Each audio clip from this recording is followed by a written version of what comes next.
Hi there, welcome to Leadeth. My name is Alex Smith. I'm the founder of Leadeth.io, the software app that you've just onboarded with.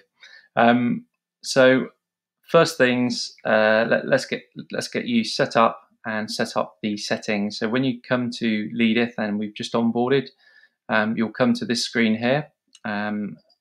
If you click the cog at the top here, this takes you to the account settings page.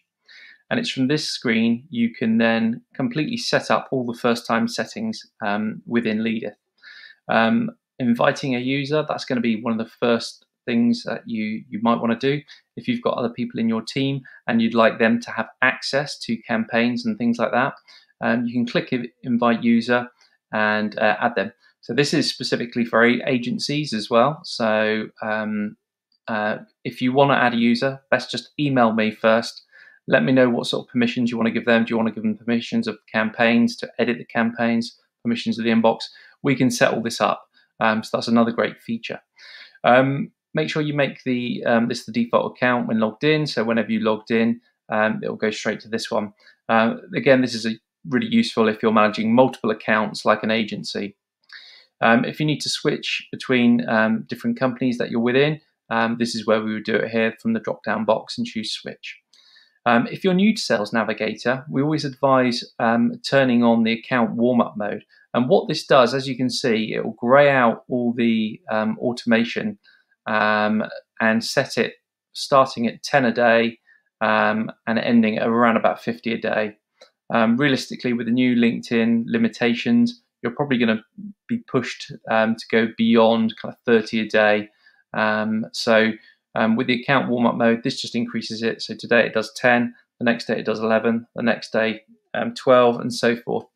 When it hits the 50 or whatever lower limit you set it to, 25, then account warm-up mode will automatically turn off on its own. So this is just a protection measure, which I tend to turn on for new users to the Sales Navigator tool. We can also use limit ranges. And what limit ranges does is it kind of mimics more humanizing behaviors. So instead of sending a straight 30 messages every single day, some days it might send 25, some days it might send 26, another day it might send 30, the next day maybe 27. So it kind of randomly chooses a number of messages within that specified range. And that works for connection requests, invite requests, and also open email, which is another feature of the tool.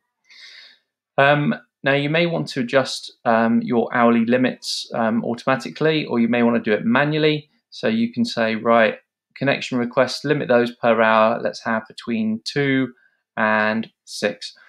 Pretty much 100% of the users that are using Leadeth at the moment just have this set on the default setting, which is to adjust it automatically for them. So these are grayed out at the moment, but obviously with limit ranges off, this is the traditional way of doing it. You set up a ceiling amount, a maximum number of connection requests on a daily basis, a maximum number of follow-up messages, and a maximum number of open emails. So you can set that as an option there as well. Delete connection requests. So if you've sent a connection request to someone, that will sit there in their inbox, and it will sit there basically until they accept that connection request. What this feature does is, say after 60 days, they've not accepted that request, it will automatically withdraw that request. This is really helpful because if you set it to maybe a lower, maybe 7 days, they've not accepted the request, you can actually send a second connection request to the person, and sometimes that helps. So set that to where you feel would work best for your campaigns. I typically have it set to around about between 2 weeks and a month, so 14 days to 30. And that works really well. Leadeth automatically will capitalize names. So if anyone's got a lowercase name on LinkedIn, they've not used uppercase, lowercase, this will automatically detect that and add a capital letter. If you make any changes to the account settings, always click apply and save those settings. Time zone, change that from Amsterdam to Great Britain. Where is it? It's actually London, Europe, London.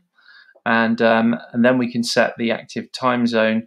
So you might want the outbound activity to happen between 8 a.m. and 5 p.m., or you might want to reduce the hours on a Friday.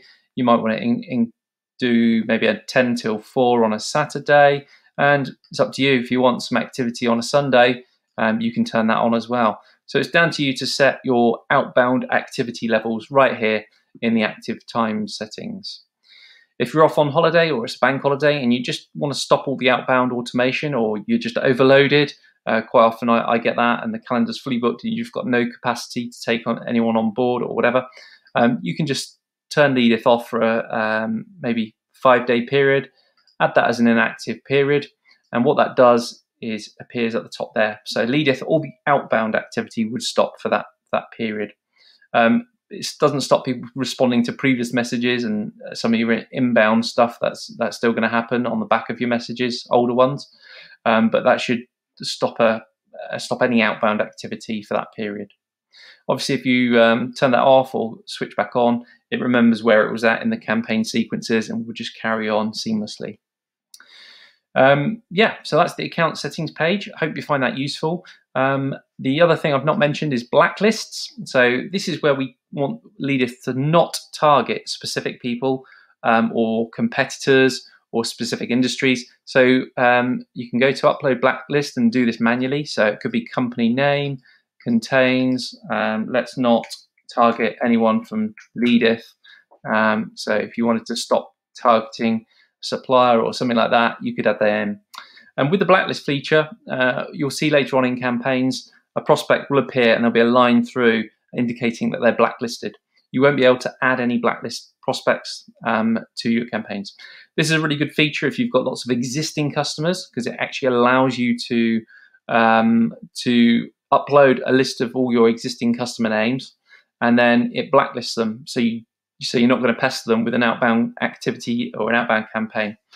But Leadith will do campaigns for first-degree connections as well, so you might want to do a campaign to those existing prospects. So have a think about how you might use that. It's a really helpful tool. It could be you're getting a lot of requests from people that they're not appropriate because they're in a job role that's not really wanting your services. So you can actually set up a blacklist here, choose the job title and say, right, contains solicitor or whatever.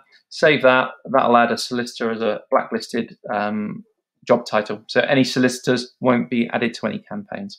Really great feature for just filtering that data. Hope you find this useful.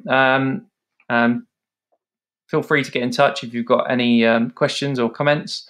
And yeah, all the best in your Leadith journey. Thanks.